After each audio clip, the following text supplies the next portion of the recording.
মাঝে মধ্যে একটু বালিশের সঙ্গে মাথা লাগাইয়া একটু চিন্তা করবেন আল্লাহর নিয়ামতের উপরে। মালিক বলেন বান্দা তুই একটু চিন্তা করে দেখ, আমি আল্লাহ তোরে সম্মান আর মর্যাদা কত দিছি। বান্দারে তোর সম্মানের চেয়ে বেশি কারণ না, আমি আল্লাহ ফেরেশতার এত সম্মান দেই নাই। ফেরেশতা নূর দিয়া বানাইছি, ফেরেশতার জন্য জান্নাত বানাই নাই। মানুষ তোর জন্য জান্নাত বানাইছি, ফেরেশতার জন্য জান্নাত বানাই নাই। তোর সুন্দর করে বানাইছি কোরআনে বলছি, ফেরেশতারে বানাইয়া কোরআনে বলি নাই। এত সম্মান, এত মর্যাদা আর এত নিয়ামত আমি আল্লাহ তোরে দিলাম। দুইটা চক্ষু দিলাম, এত পাওয়ারফুল চক্ষু যে তাকানোর সাথে সাথে সাত আসমান একেবারে 500 বছরের রাস্তা আমরা দেখতে পারি। সুবহানাল্লাহ। এখান থেকে তাকাইলে যে আমরা নীল আকাশ তারকা দেখি, তারকা প্রায় 200-300 বছরের রাস্তা। সুবহানাল্লাহ। সূর্য এই পৃথিবী থেকে 9,30,00,000 মাইল উপরে, চাওয়া মাত্রই আমরা দেখতে পাই, ঠিক নেই? চোখের পাওয়ারটা কি মনে করছেন? চোখের পাওয়ার এত বেশি, বিদ্যুতের চেয়েও মানুষের চোখের গতি বেশি।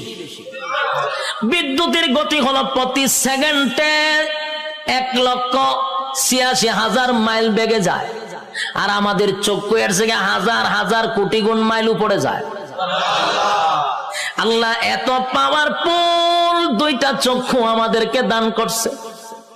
এরপরে আমাদেরকে মেধা শক্তি দিছে, ভালো বোঝার শক্তি দিছে, মন্দ বোঝার শক্তি দিছে। ফেরেশতা কিন্তু শুধু ভালো বুঝে রে, মন্দ বুঝে না।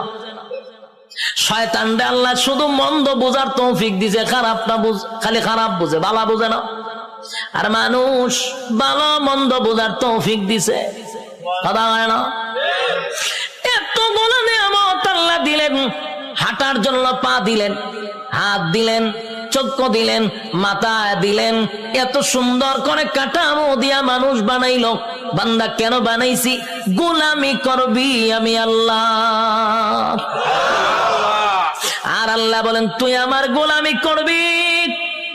সূর্য তোর গোলামি করবে, চন্দ্র বান্দা তোর গোলামি করবে, জমিন বান্দা তোর গোলামি করবে, যা কিছু দেখস বান্দা তোর জন্য বানাইছি সব তোর গোলামি করবে।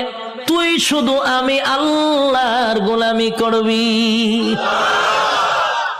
কিন্তু মানুষ এত বড় পোল্ট্রি বাজ, মানুষের যে পোল্ট্রি বাজ কেউ নাই, মানুষের থেকে অকৃতজ্ঞ আর কেউ নাই। মানুষ এত অকৃতজ্ঞ, একটা প্রাণীর